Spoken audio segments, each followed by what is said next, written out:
తెలుసాలి, కేంద్ర ప్రభుత్వం నియమించే ట్రైబ్యునల్స్ తెలుసాలి. తేలకుండానే మేము నీళ్లు కొట్టబోతాం. మా చేతుల ఇలా కట్టింది కాబట్టి కట్టెతోని బర్రెలు ఎటువంటి అల్లించకపోతాం.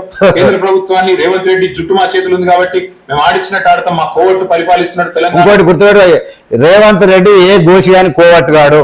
రేవంత్ రెడ్డి జుట్టు ఎవరి చేతులు లేదు. ఫస్ట్ గుర్తుపెట్టుకోవాలి, ప్రజలు గుర్తుపెట్టుకోవాలి. నేను ఇంకోటి కూడా చెప్పిన, భారతదేశంలో ఇప్పుడున్న పరిస్థితుల్లో అత్యంత పవర్ఫుల్ ముఖ్యమంత్రి తెలంగాణ ముఖ్యమంత్రి అది రేవంత్ రెడ్డి. ఇది కూడా గుర్తుపెట్టుకోవాలి. Note this point. A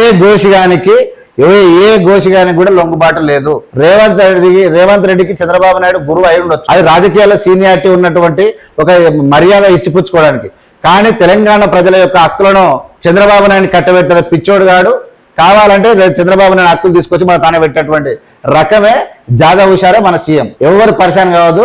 Revanth Reddy is going forward very clearly చెప్తాం. కాబట్టి ఫుట్బాల్ ఆడతామని చంద్రబాబు అనుకుంటే ఖచ్చితంగా వ్యతిరేకిస్తాం. తప్పేం లేదు. మీరు కావాలని దుష్ప్రచారం చేస్తారు, అక్కడ ఏమీ లేదు.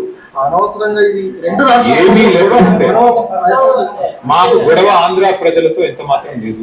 ఆంధ్రాలో ఉండేది కూడా రైతులే. మాకు తెలంగాణతో గొడవ, తెలంగాణ రేవంత్ రెడ్డితో గొడవను. మేమేమంటున్నాం, తెలంగాణలో ప్రవహించే సింహభాగం ప్రవహించే గోదావరిలో గాని కృష్ణలో గాని మా హక్కు తెలుసండి కేంద్రం.